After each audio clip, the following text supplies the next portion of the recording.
ఎన్టీఆర్ జిల్లా వీరులపాడు మండలం జుజ్జూరు వద్ద ఓ కంటైనర్ లారీ బీభత్సం సృష్టించింది.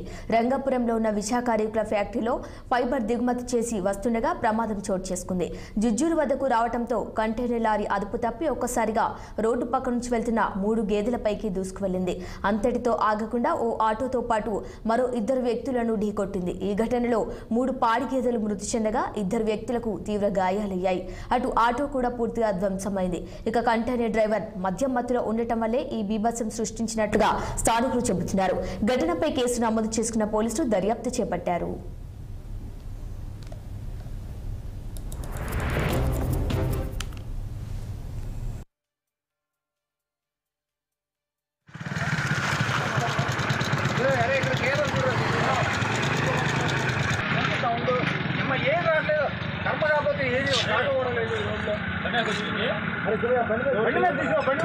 మేడం